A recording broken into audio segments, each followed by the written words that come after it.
Amélie Lepay, je suis architecte. J'ai été diplômée en 2007 de l'école d'architecture de Rennes et je suis formée avec un diplôme de spécialisation et d'approfondissement ensuite au Cratère à Grenoble. Et je travaille depuis 2013 à mon compte à Saint-Germain-sur-Île. Notre agence est spécialisée en réhabilitation du patrimoine en Bauge et en torchis dans le centre ancien de Rennes. Donc, ce matin, je vais vous présenter ça va être une présentation en 3 points. J'ai vu que vous étiez très intéressés par les questions de thermie, d'aide, etc. On m'a demandé de faire une présentation plus générale sur l'architecture de terre, donc on va peut-être adapter ça. Je vais faire une première partie sur l'architecture ancestrale, d'où est-ce que ça vient l'architecture de terre et quel est notre héritage. Ensuite, sur ce qui s'est déjà fait au niveau de la nouvelle dynamique française et en architecture de terre. Et on va terminer par 2 études de cas. Je vais vous montrer une construction neuve en Bauge et un chantier de réhabilitation. Si mon ordinateur démarre.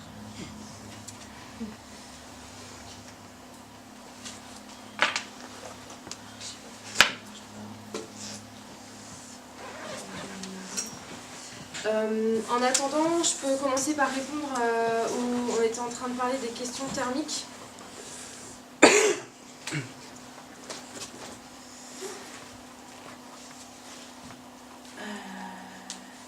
Donc moi je vous recommande, si vous voulez aller plus loin et devenir un peu des experts dans votre domaine en thermie, il y a des stages très bien de l'association Thiès-Braise. Vous avez une journée entière sur la thermie dans le bâti ancien et vous pourrez aborder justement la question des parois. Est-ce que je vais plutôt privilégier l'inertie thermique ou l'isolation sur certaines parois, sachant que en effet, isoler les murs en terre, c'est pas forcément là qu'il faut mettre le focus. Les sols, les rampants, les menuiseries et la VMC, c'est déjà une priorité. Et je sais pas pourquoi mon ordinateur ne marche pas. Débranchez le câble d'une vidéo. Celui-là. Je suis un peu con. Non, c'est l'ordinateur. S'il se met à jour. Pardon, vous nous dites. Une bonne dizaine de minutes. D'accord. Dans ce cas-là, on va commencer par les questions-réponses si vous voulez. Est-ce que vous avez des questions sur le bâtiment en terre? Je suis désolée, excusez-moi.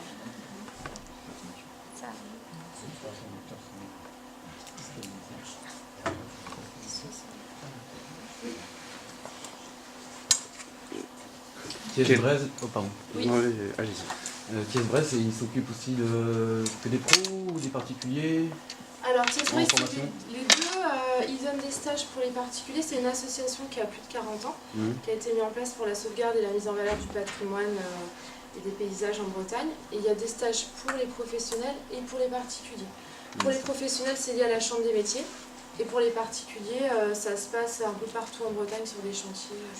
Et c'est Thiès-Braise qui organise. Chantier participatif. Voilà, donc il y a des chantiers sous forme en format participatif. Ce qu'il faut voir la différence avec Thiès-Braise, c'est que vous avez un formateur et il y a un souci de transmission pédagogique qu'il n'y a pas forcément sur un chantier participatif où l'objectif c'est de participer. Là, l'idée avec Thiès-Braise, c'est que vous repartiez avec un savoir-faire et puis une technique que vous avez appris et que les professionnels vous leur a montré. L'objectif, c'est pas de réussir le chantier, c'est que vous repartiez avec une compétence. Donc c'est la différence. Ça y est, l'ordinateur s'ouvre. Ils ont un super site internet, Oui, voilà, on a refait. Et sur lequel vous avez trouvé des conseils extraordinaires. Voilà, Des tout à fiches fait. techniques. Voilà. Donc ça, c'est une vieille maison sur laquelle on travaille en ce moment à Saint-Gilles. Tout à fait, donc Thiès-Braise... Il existe des aides justement pour faire ce genre de stage ou... Oui, tout à fait. Si vous êtes professionnel, vous pouvez avoir les aides avec votre cas. Et si vous êtes particulier, le stage coûte environ 170 € sur 2 jours. Et par contre, il n'y a pas d'aide.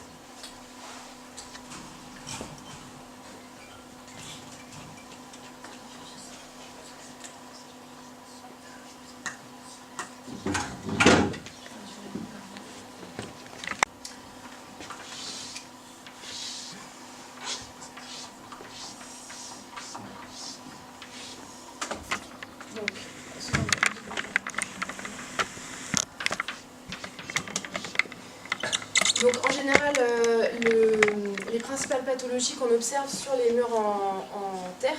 Donc vous avez cette partie basse ici qui s'appelle le solin. Donc c'est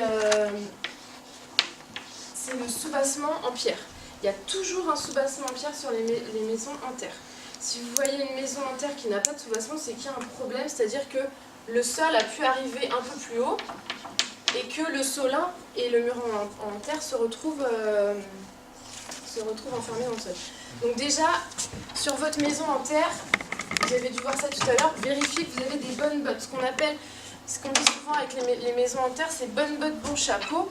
Donc vous ayez une bonne protection en tête de mur et un bon soubassement. Donc le solin, ensuite vous avez donc la bauge, ici. Et en tête de mur, généralement, vous trouvez en fait un chaînage en bois qui va venir tenir le bâtiment et qui est souvent sous forme de double chaînage chaîne. Donc on appelle ça, ça va être les pannes sablières qui vont être en tête de mur, qui vont former un chaînage. C'est en quelle épaisseur à peu près là le mur? Alors, les murs, ils font toujours... L'élancement d'un mur, il est de 1/10 à 1/20. Sinon, ça ne tient pas. Donc, c'est-à-dire que je veux un mur de 3 mètres. Le minimum, en général, le minimum, ça va être 30 cm. Nous, on trouve très régulièrement en Bretagne des murs qui vont faire 50 à 60, 80 cm. Au fur et à mesure de l'évolution du système constructif, les murs ont eu tendance à s'affiner. Les maçons étaient de plus en plus performants, voilà, c'est ça. Et donc ils avaient tendance à affiner les murs et à les rendre de plus en plus rectilignes. 50 cm, c'est la dimension habituelle. Et au niveau du soubassement, oui. Vous montez jusqu'à combien? Alors, il faut qu'il y ait au minimum, ça c'est 30 cm au-dessus du sol extérieur. Donc par exemple, vous arrivez sur une vieille maison, le solin fait à peine 10 cm, attention, 30 cm, ça va vous permettre de gérer les remontées d'eau par capillarité, comme le sucre dans le café, comme ça. La remontée par capillarité, ça n'existe pas dans le bâti contemporain, puisqu'il y a une couche, on met un film anti-remontée par capillarité, ou le béton par exemple ne laisse pas passer. Par contre, dans du bâti ancien, il y a toujours de la remontée par capillarité. Donc le sucre dans le café, l'eau remonte dans le mur et la partie basse va vous permettre, avec 30 cm, d'être bien déjà dégagé. Et ça y est, je suis sauvée. Merci. Chaînage en bois. Alors, on peut, des fois les maçons nous disent ah oui, il faut faire un chaînage en tête de mur, etc. On va mettre du béton avec des aciers. C'est pas la peine. Vous avez un chaînage bois qui va vous servir pour supporter la charpente et ça marche très bien. On voit souvent des détails, on voyait en tête de mur le chaînage bois comme ça. Donc les principales pathologies, donc en effet, remontées par capillarité, elles peuvent être excessives. Dans quel cas elles sont excessives? Quand par exemple il y a une grosse dalle en béton. Donc du coup, l'eau elle peut plus remonter. Et où est-ce qu'elle va? Elle va dans le mur. Extérieur, si vous avez du goudron, si vous avez pareil une terrasse en béton, de la même façon, l'eau, au lieu de s'évaporer tranquillement, et où est-ce qu'elle va aller? Elle va aller encore plus dans le mur. Et là, vous voyez en fait des dégradations en bas de mur, qui sont assez caractéristiques. En partie haute, voilà, on peut avoir des infiltrations à gérer, donc il faut être attentif sur sa couverture. Et surtout au niveau de l'humidité, gérer bien l'humidité pour que, en fait, il ne faut pas bloquer l'humidité autour des murs, mais plutôt la laisser s'évaporer tranquillement. Dalles, chaussables, gravillons, etc. Bon, je suis sauvée, alors donc on va pouvoir passer au programme prévu si vous êtes d'accord. Hop là.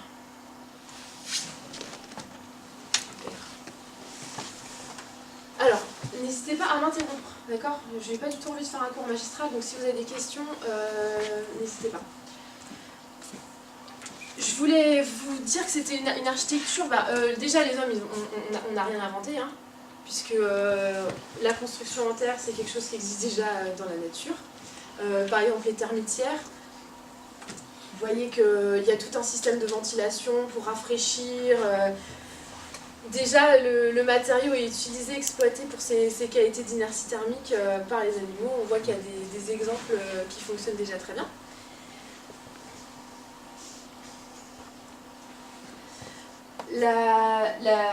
L'architecture de terre, c'est vraiment l'architecture des premières cités. C'est-à-dire qu'il y a 10 000 ans déjà à Jéricho, on a retrouvé des traces de construction en terre. Les Égyptiens faisaient des briques d'adobe. Les premières cités, comme par exemple Persépolis, toutes les remparts et tous les temples ont été construits en briques de terre crue. Donc c'est vraiment un matériau qui déjà était utilisé depuis longtemps et aussi était utilisé de manière très savante.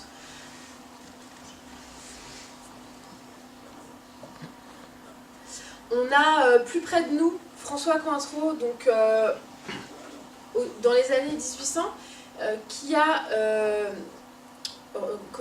rédigé énormément de carnets et rendu un peu plus savant l'utilisation du pisé. Donc le pisé, c'est la terre dans des coffrages.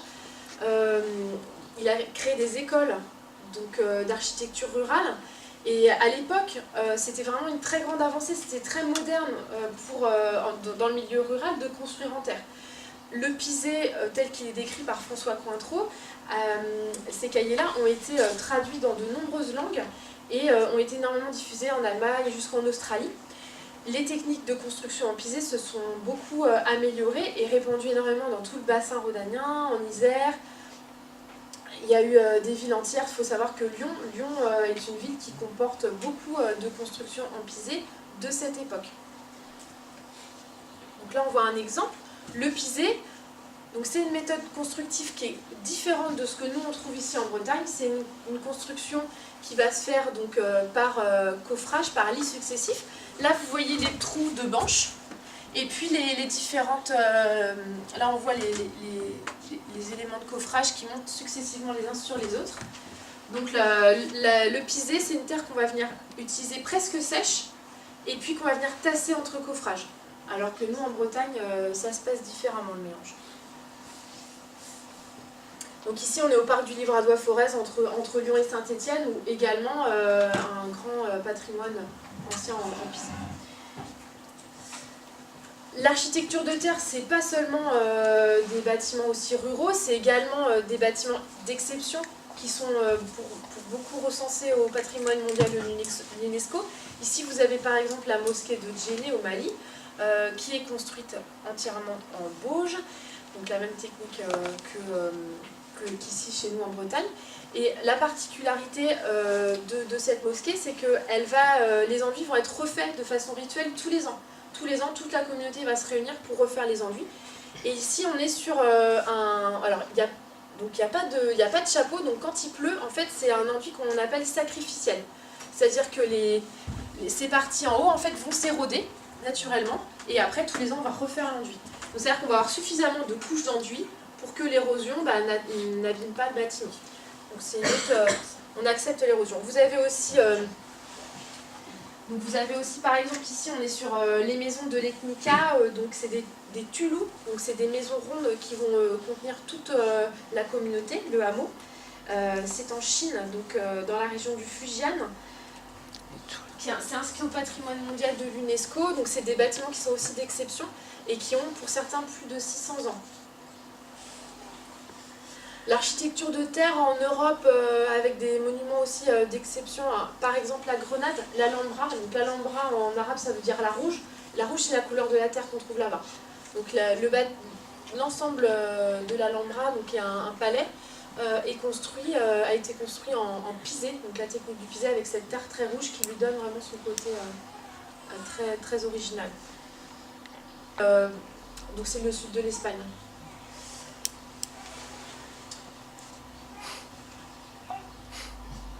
C'est mon bébé. Donc moi je voulais vous parler plus spécifiquement, on revient ici en Bretagne chez nous. Donc je voulais, voilà, on a fait un petit focus sur le reste du monde. Là, ici en Bretagne, nous, on va parler principalement de bauge. Donc la bauge, c'est une terre qui est empilée, qui est façonnée. Il y a énormément de techniques constructives en bauge. Vous allez voir cet après-midi lors des ateliers pratiques, vous pouvez faire des briques, vous pouvez faire du torchis, etc. Aujourd'hui, on va plutôt parler de bauge puisque c'est le patrimoine qu'on a à portée de main. Donc la construction en bauge, contrairement au pisé, on va venir façonner. C'est-à-dire que la technique traditionnelle est sans banche. Façonner, Donc c'est pareil, c'est des levées d'environ 50 cm. Alors pourquoi on fait des levées? Tout simplement puisque la terre étant malléable, il faut attendre un petit peu qu'elle durcisse avant de passer à l'étape du dessus, sinon voilà, on s'affaisse. Plus on est sec et plus on est résistant à la compression au niveau pour la terre. Donc voilà, il faut sécher, l'eau s'évapore et vous êtes comme ça, on peut faire la levée suivante. Donc le mélange, le positionnement sur le mur et ensuite donc on vient parer ici. Donc ça c'est le découpage, toujours ce soubassement là qu'on retrouve, protection d'ailleurs, le schéma est pas là. C'est le soubassement. Au niveau de la construction en bauge, je vous ai mis, ça c'est le schéma, donc nous on est à côté de Dinan. Ici vous avez les zones de prédominance de l'architecture de terre en mur porteur monolithique en Bauge, en Bretagne. On est sur un élément qui va concorder avec la carte géologique des schistes. C'est-à-dire que les schistes vont créer des terres argileuses avec peu de pierres de bonne qualité. Et sur le massif armoricain, on retrouve moins de construction en terre. On est vraiment sur les zones de schiste, les endroits où on va moins trouver facilement de pierres de taille. Donc c'est lié, en fait, l'architecture est liée aussi à la géologie du lieu. Je vous ai mis à droite la carte de France avec les différentes techniques constructives qu'on peut retrouver en fonction des localisations. Est-ce que vous avez un peu une idée des couleurs, à quoi ça correspond? Parce que le bleu, on a parlé de la Bauge pour le Grand Ouest, enfin pour nous en Bretagne. Est-ce que le vert, vous savez un petit peu, ou le jaune, ce que ça peut être comme technique? C'est des zones de torchis, ça. Le torchis, voilà, tout à fait. Donc le vert, ça va être plutôt du torchis. C'est-à-dire le torchis, c'est un mélange dans une ossature en bois, les maisons alsaciennes, les maisons à colombage qu'on trouve en Normandie. Le pisé, le jaune. Le pisé, tout à fait. Donc le pisé, le couloir rhodanien, où on trouve une technique qui utilise une terre beaucoup plus sèche, comme on a vu avec François Cointreau, qui va être tassée entre des manches. Et le rouge, ça va être des briques de terre crue, des adobes. Dans la région toulousaine, vous trouvez un patrimoine rural aussi construit en briques de terre crue. Donc la Bauge en Bretagne, ici c'est juste à côté de l'endroit où je travaille, c'est à Melès. C'est juste à côté de la gare de Saint-Germain, ceux qui connaissent, une grange du XVIIe siècle. Donc elle est pas enduite, elle a 4 pans, la charpente est magnifique et on voit les levées. Les levées, là, voilà, les levées de terre. Bon, le soubassement a été enduit en ciment, ce qui est un peu dommage, mais on retrouve voilà, ces levées de terre. Le bâti ancien, les levées de terre sont plus petites, les murs sont plus épais, les murs ont du fruit comme ça, et puis au fur et à mesure ça va s'affiner. Des détails de double carré, donc c'est des encadrements en chaîne qu'on utilise pour mettre les fenêtres dans les murs, c'est très pratique. Il va y avoir énormément de bâtiments agricoles qui vont être construits en Bauge au XIXe siècle, qui vont aller de pair avec l'essor de l'agriculture. L'agriculture qui devient de plus en plus performante et on construit des grands hangars, des canes de stockage pour un usage agricole. Et ici par exemple c'est également à Melès. Là on a eu le cas où il y a eu un sinistre, c'est-à-dire que le bâtiment a brûlé, vous voyez c'est rouge, et les murs sont restés tels quels et la charpente a été reconstruite après. L'architecture de Bauge en Bretagne, c'est aussi des murs de clôture, mais également des bâtiments on va dire un peu plus bourgeois, comme ce genre de maison. Il y a aussi des châteaux qui ont été faits en terre.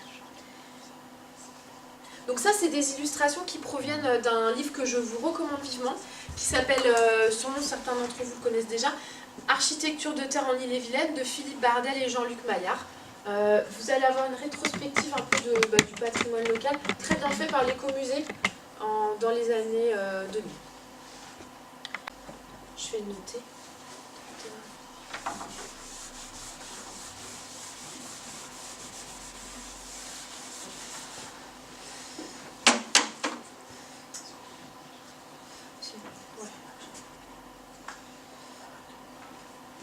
C'est construire architecture de terre en Ille-et-Vilaine.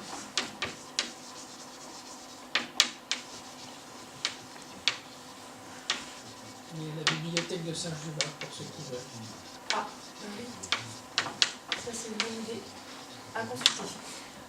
si vous voulez aller plus loin dans la connaissance de votre culture constructive, hein, finalement c'est ça.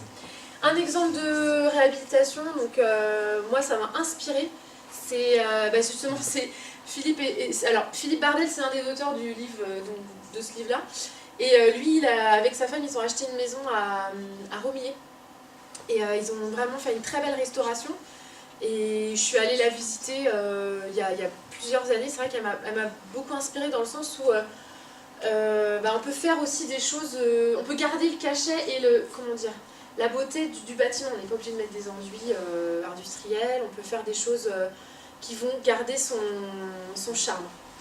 Les différentes teintes, elles sont dues à quoi là, au soleil ou... Ici Ouais. Alors non, ici ce qui s'est passé c'est que une partie du bâtiment a été frappée d'alignement, donc le mur a été, ce mur-là en fait est récent et il y a des traces de chaux dedans.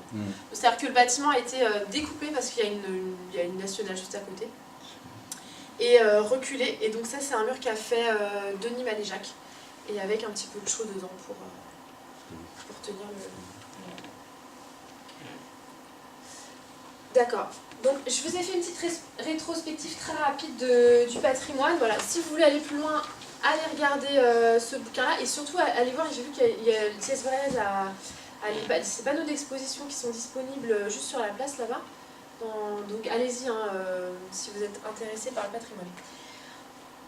Je vais vous faire maintenant une petite présentation de la nouvelle dynamique contemporaine, puisque l'architecture de terre a connu s'est arrêtée en fait pratiquement, telle qu'on a pu la connaître au moment de l'émergence des matériaux industriels. Et il y a eu ensuite donc, des nouveaux, peut-être on peut dire une prise de conscience que ce matériau avait quand même un intérêt à partir des années 80. C'est-à-dire qu'entre on va dire les années 50 et les années 80, on n'a pratiquement pas construit en terre. Et depuis les années 80, on revient un petit peu, mais c'est une nouvelle dynamique. Donc, je vous ai présenté ces cartes-là. C'est une carte de 1999 et une carte de 2012 qui présente, c'est un recensement des entreprises de construction, des architectes, des bureaux d'études. Ce qu'on voit, c'est qu'il y a une augmentation du nombre d'entreprises qui travaillent, des professionnels qui interviennent sur le matériau de terre, qui se disent spécialisés dans ce domaine-là, qui sont liés un peu au bassin, aux zones géographiques qui sont liées aux zones où on a beaucoup de patrimoine en terre. Donc vous retrouvez ici un petit peu le bassin rhodanien avec le Pisé, Toulouse, les Briques, et puis nous, le Grand Ouest avec la Bauge et puis le Torchy. C'est lié vraiment, on a commencé par retrouver cette dynamique grâce au patrimoine. En 1985, ici on est au domaine de la Terre à Villefontaine, à côté de Lyon. C'est l'OPAC d'Isère avec le soutien technique du cratère qui construit 65 logements HLM en terre. Donc là on a des éléments d'architecture assez contemporaine. Et c'est un domaine que j'ai la chance de visiter 2 fois et qui fonctionne très bien. C'est-à-dire que depuis 85, donc ça va faire plus de 30 ans maintenant, et l'OPAC se rend compte que c'est des bâtiments qui demandent assez peu d'entretien, moins en tout cas que leur parc classique, et qui en plus apportent enfin les gens sont contents d'habiter dedans, sont assez fiers. Il y a vraiment un côté matière, un côté humain enfin un retour très positif qu'a noté l'OPAC et que notent aussi les habitants. Donc ça c'est 1985 à Villefontaine. Donc c'est du côté de Lyon. Nous, à côté de chez nous, on a aussi eu dans les années 80, donc c'était en 1992 pour être précis, à Romilly, la construction de 8 maisons, toujours avec un support technique du cratère. 8 maisons avec Dominique Urien qui était architecte là-bas, des maisons HLM en Pisé. Donc une idée aussi de réinventer un peu la terre différemment dans notre région. Vous avez l'exemple aussi de Salvatierra. Salvatierra qui est un immeuble à Beauregard. Moi j'habite ce quartier-là. C'est un immeuble qui a été construit avec une façade sud composée de briques de terre préfabriquées.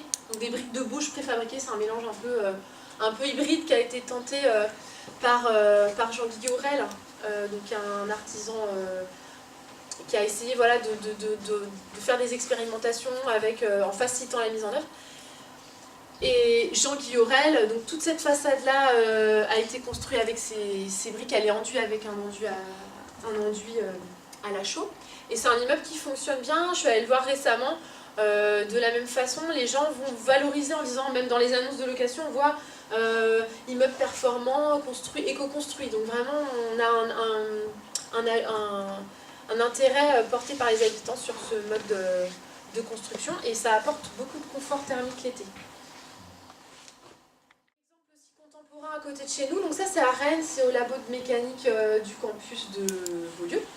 Vous pouvez aller le voir. Un mur dont comme tu disais tout à l'heure, on a un vitrage devant un mur en terre, donc l'air chauffe dans cet espace et va transmettre sa chaleur au mur qui par inertie thermique va aller réguler et chauffer le bâtiment qui se trouve derrière. Donc c'est un bâtiment récent qui a reçu un prix national d'architecture de terre et qui a été construit donc, par les architectes Yves-Marie Morer et Catherine Proulx. C'est de la fumée Non, c'est des nuages. C'est des nuages. Non, c'est des nuages. J'ai pris un reflet. En fait, ce que je voulais prendre, c'était, vous voyez ce détail de traits verticaux. C'est un petit détail. C'est qu'en fait, le mur a été triqué. Quand il était encore un peu mou, pour éviter les fissurations, vous voyez ça sur certains murs anciens, vous voyez des traits verticaux. Donc en fait, ils viennent avec un bâton ou avec un air de bœuf, donc là en l'occurrence c'était un bâton, on vient venir fermer la surface de la paroi pour fermer les petites fissures, puis en fait ce mur-là, parce que j'ai discuté avec le maçon qui l'a fait, il a tendance un peu à pencher. Et hop, comme ça on le remet bien droit et puis... Et ça fait un aspect graphique qui m'a beaucoup plu en fait, c'est pour ça que j'ai fait la photo. Donc l'architecture contemporaine en terre crue en France, c'est aussi Équerre d'Argent. Je ne sais pas si qui connaissent pour les architectes, c'est la récompense suprême. Donc Équerre d'Argent, l'agence NUC, c'est le centre d'archéologie de Dellinger. Il se trouve en Alsace. J'ai eu la chance de le visiter, c'est un bâtiment qui est magnifique. Même système, on a une paroi en verre avec le mur en pisé derrière. Et c'est utilisé pour chauffer le bâtiment. C'est gratuit, ça va bien. Donc par contre, il y a des moments l'été où c'est trop chaud. Donc il faut fermer les petits clapets pour que l'air chaud ne vienne pas dans le bâtiment. On va l'utiliser plutôt en hiver. Et la caractéristique de ce bâtiment-là, c'est que c'est en mur porteur. Ce qui est assez rare puisqu'il y a beaucoup de contraintes au niveau des bureaux d'études qui ne connaissent pas le matériau et qui ne veulent pas qu'on fasse des murs porteurs. Mais là, ça a été travaillé en amont et très bien travaillé. Donc du coup, ils ont pu faire des murs porteurs. Exemple aussi d'architecture très contemporaine, donc ça c'est aux États-Unis sur le campus de Stanford.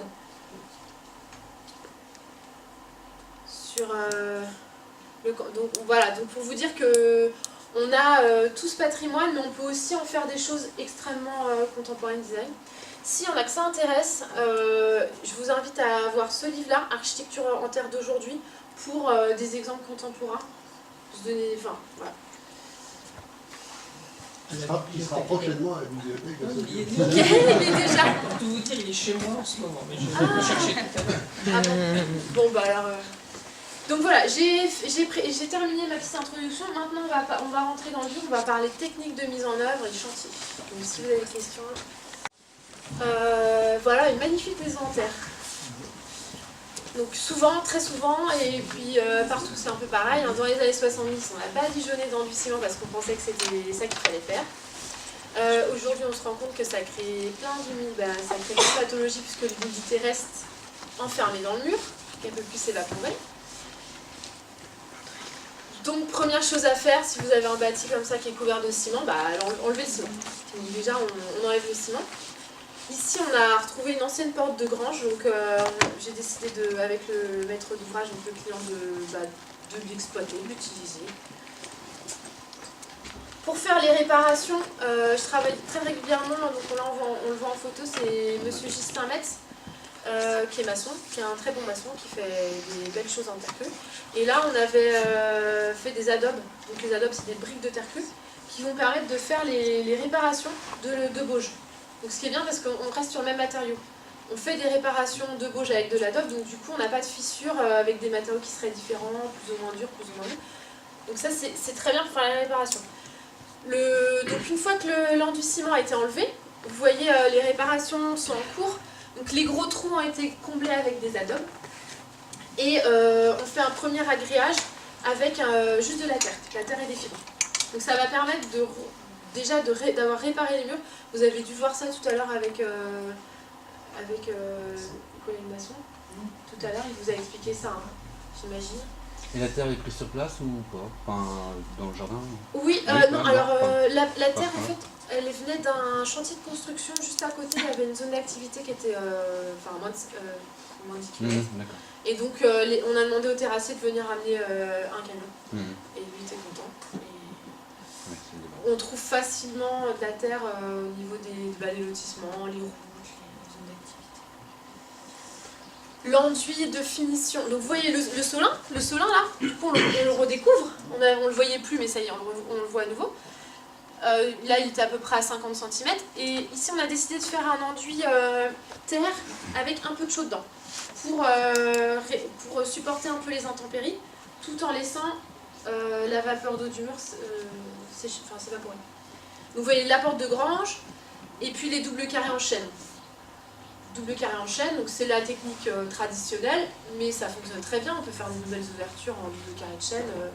C'est vraiment ce qu'il y a de plus pratique. Vous voyez les éléments intérieurs. Donc l'enduit.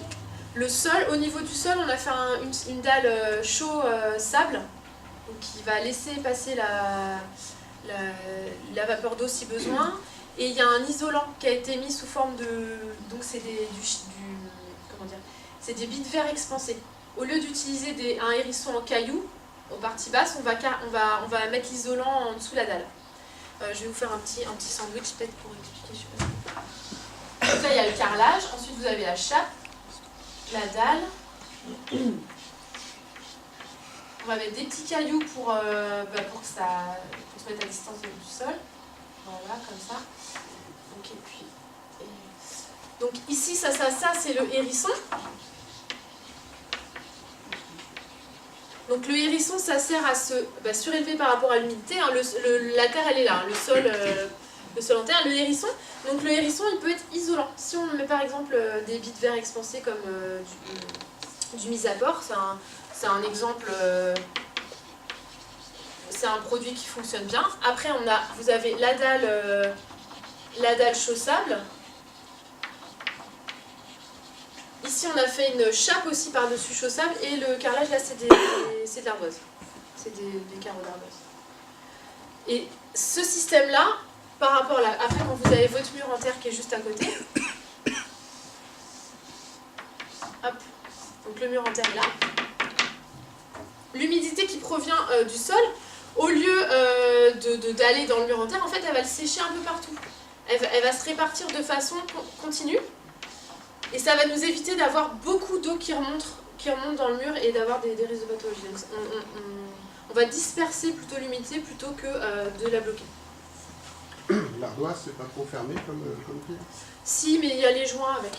Donc oui, c'est fermé comme pierre. C'est vrai que l'humidité ne passe pas à l'ardoise, mais on a les joints. Donc la dalle et la chape sont en chaussable. Donc ce que je veux dire, c'est que c'est pas hermétique, quoi. Mais l'épaisseur du hérisson, ça se calcule par rapport à l'humidité qu'il peut y avoir et tout ça ou... Souvent, l'épaisseur qu'on met, il faut mettre... On met autour de 20 cm à peu près. C'est vrai que si c'est très humide, peut-être il faut mettre un peu plus. Il faut adapter en fonction du chantier. Ou drainer le dessous. Ou drainer le dessous si vous avez beaucoup d'humidité, tout à fait. Vous pouvez rajouter un drain qui va venir récupérer le sol. Aussi mettre un drain de ventilation. Tout à fait. Alors ça c'est un drain de ventilation à l'intérieur. Là ici on a un drain de ventilation. Donc il y a différents drains. Vous avez des drains qui vont récupérer l'eau et des drains qui vont ventiler. Dans le hérisson, on met un drain qui vient ventiler pour plusieurs raisons. Déjà que le hérisson soit bien sec. Également pour le radon. Merci. Ça permet d'éviter d'avoir des gaz toxiques aussi dans le sol. Voilà ce que ça peut donner. Après, vous avez des détails d'angles chanfreinés en enduit. Et puis, on peut avoir des choses très lumineuses aussi dans les maisons en terre. Il y a un livre qui est très bien sur les dalles et tout de Jean-Pierre Oliva. Oui, rénovation énergétique du bâtiment, un truc comme ça. oui, tout à fait. Alors Jean-Pierre Oliva, très bien, oui. Vraiment très complet sur justement tout ce qui est système de drainage, isolation. Tout à fait. Et si vous voulez des... De toute façon, nous on les a au bureau, on utilise les livres de Jean-Pierre Oliva pour quand on fait ce genre de détails techniques. Donc vraiment, je vous invite à aller le voir si vous voulez voir. C'est très bon. Cependant, ces dispositifs sont-ils compatibles avec les systèmes de chauffage aux basses températures par le sol? Oui. C'est vrai. Ça, c'est vrai. Tout à fait. C'est le... Un chauffage sol aux basses températures, quelle que soit la source, on va bloquer. Non, parce que c'est en isolant le liège, Oui. qui reste perspirant, et après le chauffage au sol, et après pour le tomate, chape de sable. Oui, c'est vrai. Après dans les DTU, je crois que c'est pas... En fait, le chauffage au sol, c'est vrai que ça, comme il faut mettre des chapes spéciales, ils ont tendance à pas laisser passer. Non, dans les DTU, mais ça marche. Enfin, je voyais qu'ils l'ont fait sur chape règle en chaud, quoi. Oui. Le tomate, ça fonctionne. Mais c'est pas dans les DTU. Techniquement, ça a toutes les chances de fonctionner, effectivement, Oui, mais c'est pas dans les on normes, va avoir c'est le problème avec le DTU, mais avec l'avis technique du produit. Oui. Et donc, du coup, Oui, il y a préciser ce que c'est que le DTU. Alors, DTU, c'est documenté. Pardon, Non, non, document technique modifié. Alors, document ou directive, c'est le premier mot. Donc, c'est ce qui régit un peu, c'est les règles de l'art, des techniques reconnues comme traditionnelles dans la construction. Quand on construit un ouvrage conformément à ce qui est écrit dans un DTU, on a tout planté, l'artisan qui met en œuvre, l'artisan d'entreprise, est par défaut assuré. Voilà. C'est des documents qui vont décrire la manière de construire. Ces documents-là, ce qu'il faut savoir, c'est qu'ils sont produits par les industriels. Donc, pour pouvoir faire des DTU, Ils sont produits par une commission technique dans laquelle sont présents des industriels, des assureurs et des entreprises de bâtiments. Ok, ça c'est la validation du DTU. En fait, c'est la commission. Ouais. Il y a une commission de validation, la C2C. Je ne sais pas si on peut rentrer dans ce détail-là. Pourquoi pas? Non, je pense qu'on peut. Parce que je donne un cours là-dessus à l'école d'architecture de Nantes. En fait, en France, ce qu'il faut voir, c'est que on a des manières de construire qui sont décrites par les gens qui ont l'argent suffisant pour pouvoir la faire justifier auprès du centre scientifique et technique du bâtiment. Quand on n'a pas beaucoup d'argent ou quand on est sur une technique qui est dite traditionnelle, qui a toujours été là, et voilà, et on a du mal à décrire cette technique-là et donc à la faire valider par la suite. Voilà, donc c'est la question de la capacité à décrire aussi ces techniques traditionnelles. Pour les passer, en fait, pour qu'elles soient validées à la commission, il faut qu'il y ait un document déjà. Alors, il y a déjà des documents qui sont en cours sur l'enduit, par exemple, maintenant ça y est, c'est fait, tout à fait. Les règles Oui, tout à fait. Et la commission s'est réunie une première fois, il y a un mois, pour la construction en terre crue. Oui, c'est bien, c'est une bonne nouvelle. Donc ça bouge. Que Dominique Poirot est résident sur la commune de Saint-Juva et travaille à la Fédération du bâtiment. Je crois que oui, on a un expert avec nous. Oui, il faut pas que je dise de bêtises. Et il habite à Saint-Juva, et c'est en tant qu'habitant de Saint-Juva, mais je suis là. C'est bien. J'ai essayé d'empêcher de s'installer, mais je n'ai pas le droit. Et ça, c'est une petite astuce, par exemple, pour amener du confort thermique l'hiver. Hop, on ferme ses volets, puis déjà on a moins froid. On a moins le froid qui passe par là. La fenêtre. On va avoir un autre chantier, si vous êtes d'accord.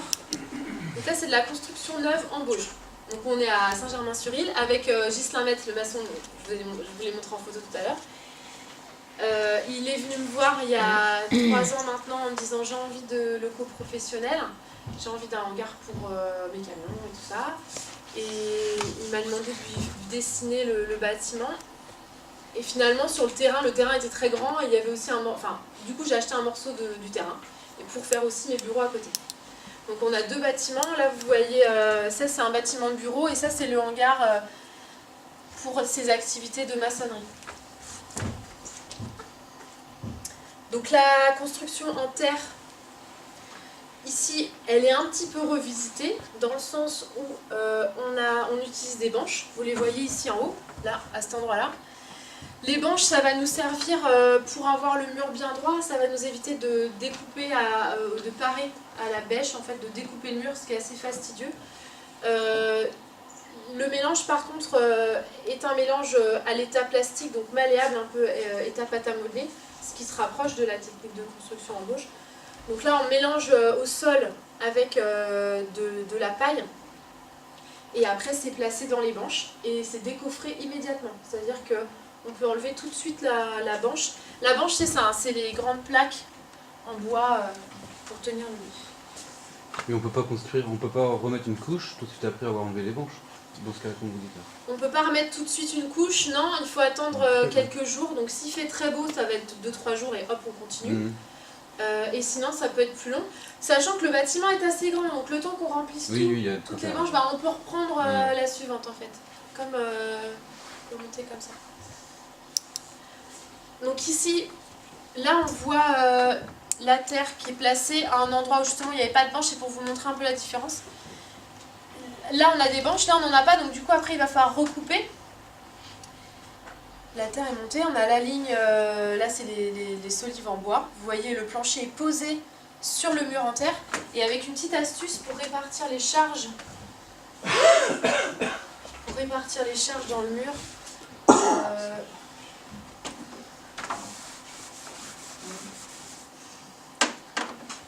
Vous voyez, sur le mur en terre, il faut éviter d'avoir des charges très très lourdes sur un endroit très petit. Sinon ça risque de faire ce qu'on appelle du poinçonnement. Donc on va utiliser une sorte de répartiteur de charge qui va être là une grande lisse horizontale en bois. Et vous voyez les solives sont posées par-dessus. Donc ça va permettre de bien répartir le poids. Et ça c'est une astuce qu'on a remarquée sur le patrimoine ancien. C'est-à-dire qu'on voit souvent en fait sous les solives une lisse en bois. Et nous on essaye de regarder ce qui fonctionne bien dans le patrimoine pour après le réutiliser en construction neuve. Ici, donc ça c'est les bureaux, c'est l'esquisse de départ. Donc un petit bureau tout simple. On a un drap extérieur, le soubassement en béton. Ici donc on a un hérisson qui est isolant. Après vous avez la dalle chaussable. J'ai mis un peu d'isolant au nord et en partie haute de la paille. Une grande baie vitrée au sud et les murs donc, que vous voyez ici qui sont les murs en bauge qui vont être laissés tels quels, pas d'enduit ni intérieur ni extérieur. C'est un parti pris un petit peu brutal, mais ça marche très bien. Donc là, vous voyez la façade est. Donc le solin. Alors bon, je vais pas faire en pierre, hein, c'est assez fastidieux en pierre. Donc là, c'est un solin qui est en béton. C'est une construction neuve, de 50 cm. Important aussi, c'est que vous ayez bien la distance entre les végétaux et votre mur. Évitez d'avoir des végétaux contre votre mur. Ça va avoir tendance à ramener de l'humidité. La végétation, si c'est trop près du mur, ça l'abîme. Il faut vraiment dégager les murs en terre. À Saint-Juva, il y a les fleurs et le patrimoine. Oui. Il y a des plantes qui permettent aussi d'aspirer de l'humidité en pied de mur et donc pour trouver un système d'aménagement qui soit compatible. Oui, c'est vrai que j'ai Ghislain Metz qui me disait que les hortensias, par exemple, c'est bien, ça aspire l'eau. Après, moi, j'ai tellement l'habitude d'avoir des pathologies sur les bâtiments, je viens seulement quand ça va pas finalement, donc je vois pas les exemples des fois de végétation où ça va très bien. Donc. Mais c'est vrai qu'il doit sûrement y avoir des solutions, mais voilà, faut adapter, faut trouver le bon végétal. Donc ça c'est un détail. Vous voyez les poteaux en chêne, les menuiseries, ça c'est des menuiseries en châtaignier qui sont peintes, et le détail de bauge, donc là elle est laissée brute, sans enduit, exprès quoi. Vous n'avez pas absolument nécessité d'avoir un enduit. Les enduits étaient faits parce qu'à l'époque ça faisait plus chic, les gens ils aimaient avoir un enduit. Maintenant techniquement le mur en terre il n'a pas besoin absolument d'être enduit. Si on accepte d'avoir un peu d'érosion sur la façade qui est exposée aux intempéries, Et les façades nord et les façades est vont très peu être, elles, lessivées par les intempéries. Donc ça, c'est la façade sud. Donc grands ouvrants au sud et puis le nord un peu isolé. Donc j'avais 2 vidéos, je sais pas s'il y a internet ici.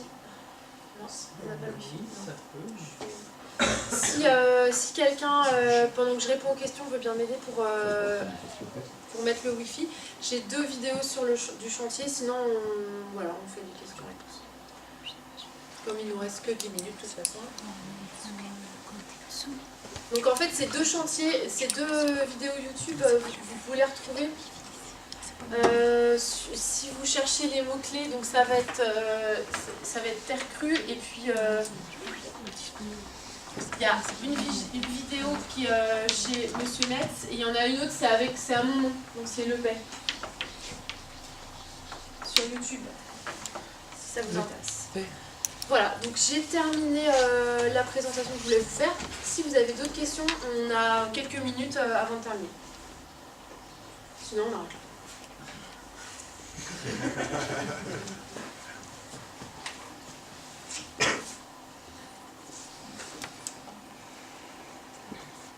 Quel est le développement potentiel alors, de ces techniques anciennes, mises au bout du jour pour atteindre des objectifs financiers corrects aussi? Est-ce qu'il y a des projets collectifs par des communautés d'agglomération, par des villes, est-ce qu'il y a des projets dans l'Ouest?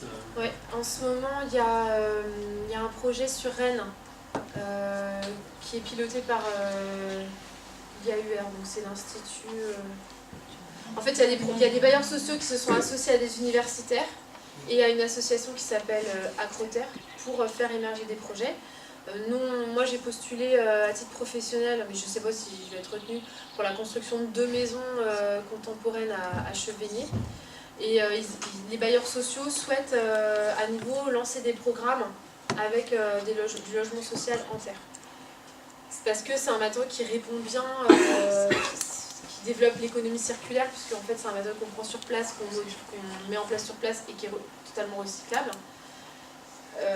Donc oui, il y a des dynamiques avec des bailleurs sociaux qui souhaitent faire émerger des projets, et en fait surtout c'est vous, c'est les particuliers, c'est vous qui êtes là, qui êtes intéressés, c'est vous qui faites la dynamique. On a une dynamique parce que aussi les gens ont envie, et de plus en plus... Les gens vont plus sur de la paille de terre. Ouais, paille de terre. Juste un coût au mètre carré. Ici on est sur du 1750 € du mètre carré. Voilà. Après, il y a une partie de chantier qu'on a fait en participatif et on est sur un bâtiment qui est très performant thermiquement. Donc c'est un coût qui est cher, mais qui reste raisonnable pour un bâtiment performant thermiquement. Et oui, vous avez raison. En fait, la dynamique paille a beaucoup aidé la filière terre crue, puisque les pailleux, eh ben, eux, ils sont très dynamiques, ils ont fait plein de choses et tout, et ils utilisent des envie-terre en intérieur. Donc c'est eux qui ont poussé aussi pour avoir des règles pro sur les envies. Enfin, ils ont aidé aussi à l'émergence des enduits-terres, etc. Et on a aujourd'hui des gens qui viennent de la paille et qui ont une très bonne compétence en enduits-terres. Parce que là, il n'y a pas du tout de paille dans les routes. Si, il y en a un petit peu. Il y a un petit peu de paille, mais c'est pas ça qui va faire que ça soit isolant. En fait, la paille, ça va servir plus de un peu pour le squelette, quoi. Donc là, vous êtes dans une école qui n'a pas de toilettes attenantes aux salles de classe. Et donc, on va être amené à construire, avoir une petite extension pour avoir un bâtiment sanitaire. Et l'idée, c'est que cette extension serait en terre. Pour l'instant, on travaille avec le CAE, le Conseil en architecture, urbanisme et environnement, qui dépend du conseil départemental, qui nous fait donc déjà un premier plan par rapport à l'existant, donc sur cette partie école élémentaire, mais aussi sur l'école maternelle. Et la première phase, ça serait de construire des toilettes plutôt à l'autre bout du bâtiment, avec une toute petite extension qui pourrait en fait avoir des murs en terre. Et l'idée est même de solliciter les parents d'élèves pour qu'on puisse faire un chantier participatif pour que ces murs en terre soient construits par les parents d'élèves. Voilà le projet. Donc, pour l'instant, on est à la première phase de dessiner, de voir comment est-ce qu'on engagerait ça. Et puis, si tout va bien, normalement, à l'automne, on pourrait envisager ce chantier participatif. Ça, c'est une bonne idée parce que la terre crue, ça marche bien en chantier participatif. Moi, j'en ai fait, c'est amusant. Et puis, je sais pas, c'est un côté naturel. C'est-à-dire qu'on prend la terre, on la met pour faire des murs. Et si on est encadré par un maçon professionnel, tout le monde peut le faire. Et c'est facile, on peut mettre les mains dedans, les enfants peuvent participer. Il faut qu'il trouve un maçon dans sa commune. Il faut qu'il y ait un maçon dans la commune. Je crois qu'à Saint-Juva, vous avez des bons maçons à Saint-Juva. Et comme on est sur ce qu'on appelle un établissement recevant du public, Ah oui. on est obligé de faire appel à un architecte. Il faut qu'on trouve aussi un architecte. Ah.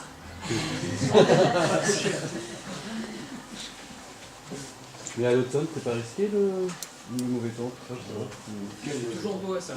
ça va mal. En fait, il y a des astuces pour construire même l'hiver. Par exemple, si vous faites du torchis, si la technique choisie c'est par exemple une ossature bois, bah, on monte toute l'ossature principale en bois, on couvre et après on fait les remplissages en terre en prenant son temps et en laissant sécher.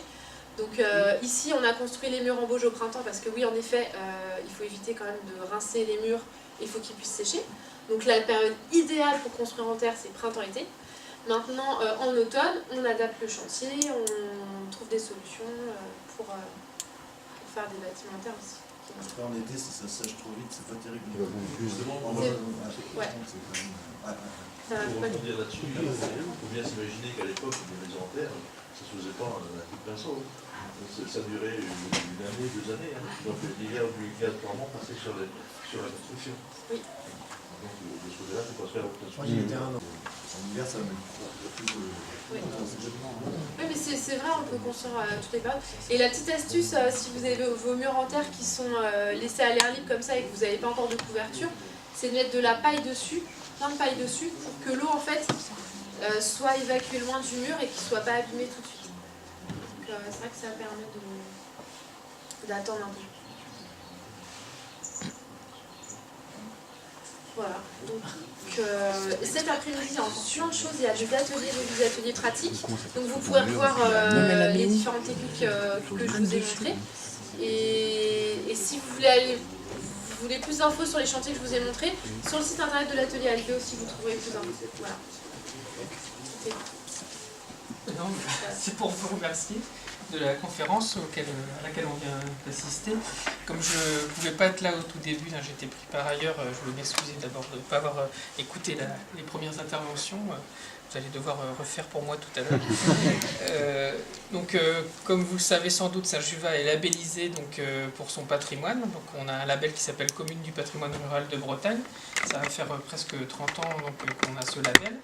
Et ça nous a permis d'abord de prendre conscience de la qualité du bâti ancien sur Saint-Juva, principalement grâce à la pierre des Falins, mais aussi grâce à ce patrimoine en terre qui est très présent sur notre territoire.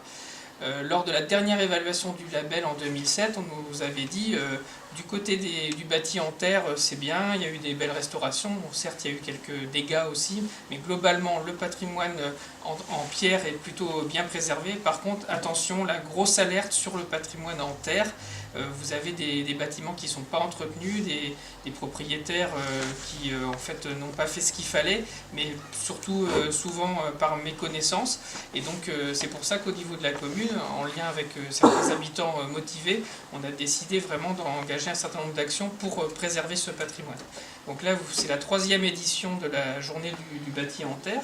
On a donc depuis 3 ans, avec l'association À Fleur de Terre aussi, appuyé les uns et les autres pour qu'on puisse prendre conscience de l'existence de ce patrimoine et surtout qu'il y a des solutions pour l'entretenir, voire même, comme ça vient d'être dit, peut-être pour reconstruire du bâti en terre sur Saint-Juva. Donc la journée d'aujourd'hui, comme les 2 premières éditions, elle permet donc de donner de l'information, elle permet aussi de prendre conscience qu'on peut faire des choses et on peut le faire aussi en s'amusant. Donc cet après-midi, les ateliers, ils sont là aussi pour que les gens puissent s'y mettre et en plus on a souhaité que même les enfants puissent mettre la main dans la terre et pouvoir fabriquer des briques de terre, s'amuser dans un atelier de pâte à modeler, mais c'est de la terre à modeler. Enfin, il y a plein de choses comme ça qui vous seront seront proposés. Donc je vous invite à participer sur l'ensemble de la journée. Là, le temps du midi prévoit aussi de quoi vous restaurer. Donc l'association a tout installé ce matin. Donc c'est désormais sur la petite place qui est à côté des services techniques, ce qu'on appelle la rue de l'Épine. Et puis avant, sur le passage, vous avez l'exposition de Thiès-Brest qui a été donc mentionnée tout à l'heure. N'hésitez pas à passer aussi dans cette salle pour continuer à avoir de l'information. Et il y a la bibliothèque de Saint-Juvat qui aussi pourra... Alors là, elle va être fermée, mais vous reviendrez à Saint-Juvat pour pouvoir lire les livres qui concernent le bâti en terre, parce que ça fait vraiment partie des choses qui sont prioritaires aujourd'hui sur Saint-Juvat. Voilà, donc merci de votre présence, et puis on peut continuer ensemble avec l'exposition, la restauration et les ateliers de cet après-midi. Merci. Merci.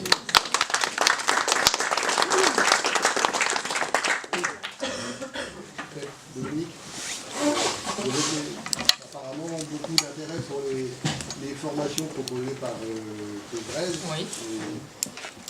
Éventuellement, si ça intéresse des gens, on peut même peut-être faire quelque chose oui. sur une période plus courte, une matinée sur le comportement hygroscopique et thermodynamique d'un bâti ancien. Oui, si vous voulez, Georges Lemoy, qui est le salarié de Thiès-Brest, moi je suis trésorière de l'association, et on propose des formations comme ça, donc ça peut être une journée pour une demi-journée. Voilà.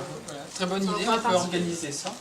Il y a déjà eu des formations de Thiès-Brest sur Saint-Juvat, notamment sur la lecture du bâti. Donc en fait, il y avait des particuliers qui avaient mis leur maison à disposition pour pouvoir en fait servir de lieu d'apprentissage. Donc on peut refaire ça, c'est une bonne idée. Ouais.